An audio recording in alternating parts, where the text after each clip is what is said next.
এভাবেই একটু একটু করে মোবাইল ক্লাস করে নিল তিন্নির শৈশব। সারাক্ষণ তার হাতে এখন মোবাইল, কখনো গেমে তো কখনো রিলসে। তার পড়াশোনায় মনোযোগ নেই, সবুজ মাঠ তাকে আর টানে না।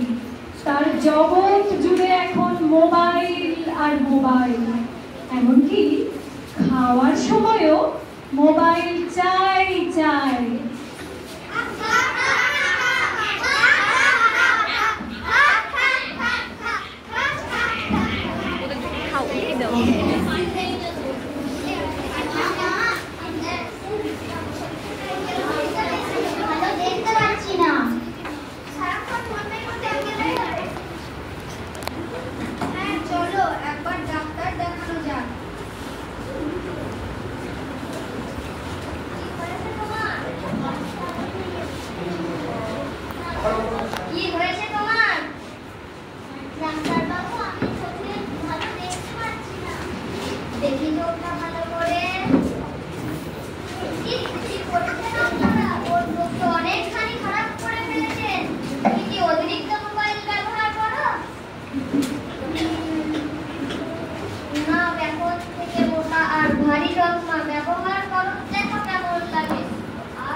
চলতে থাকলে চোখ দুটো কিন্তু আর বাঁচানো যাবে না, সাবধান করে দিলাম।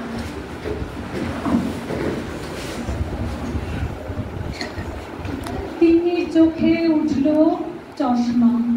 চশমা ছাড়া সে কিছুই দেখতে পায় না, তবুও মোবাইলের নেশা তার পিছু ছাড়ল না। ঠিক কয়েকদিন পরে ঘটনা।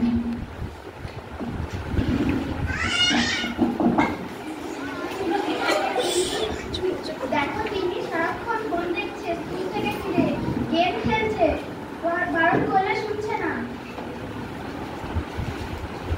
তুমি আগে কিছু বলো। এই তিন্নি, তুই নাকি স্কুল থেকে ফিরে সারাক্ষণ মোবাইলে গেম খেলছিস?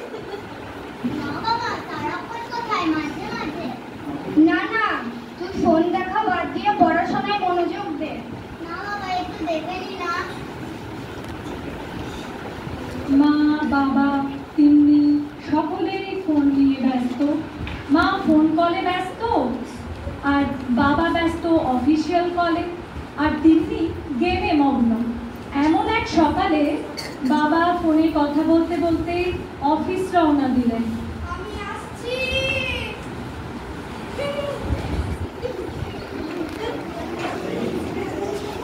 বাইকে অফিস যাওয়ার পথে কানে হেডফোন লাগানো অবস্থায় এক গাড়ির ধাক্কায় মারাত্মক দুর্ঘটনা ঘটে গেল। সেই দুর্ঘটনায়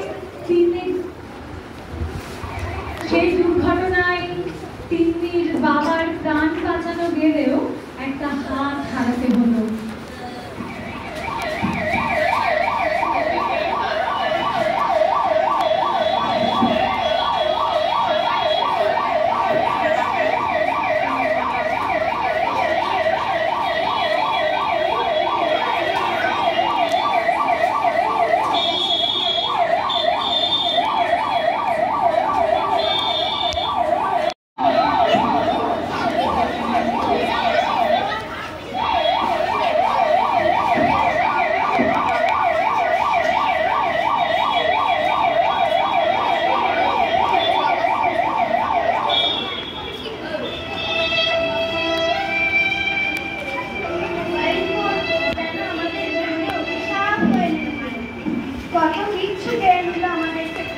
শুধু এই মোবাইল ফোন। আমরা যদি আগে বুঝতাম তাহলে তো এভাবে বিপদে নেমে আসতো না আমাদের জীবনে। মস্ত বড় ভুল হয়ে গেছে, মস্ত বড় ভুল, মস্ত বড় ভুল, মস্ত বড় ভুল।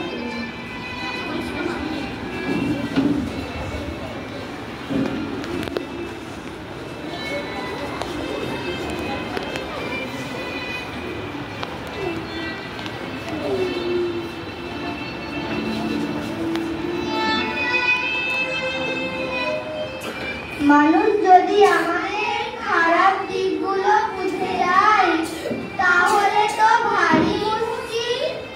এখন কি হবে আমাদের? হায় হায় হায় হায় হায় হায়। চলো অন্য শিকারের খোঁজে যাই। Good bye.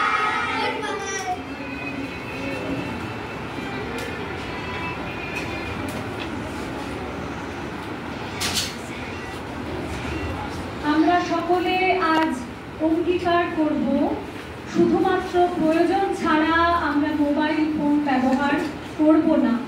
বাবা মায়েদের উদ্দেশ্যে বলবো, আপনারা আপনার বাচ্চাকে সাথে সময় কাটান, তার সাথে কথা বলুন, তার কথা শুনুন, তাকে কথা বলতে দিন।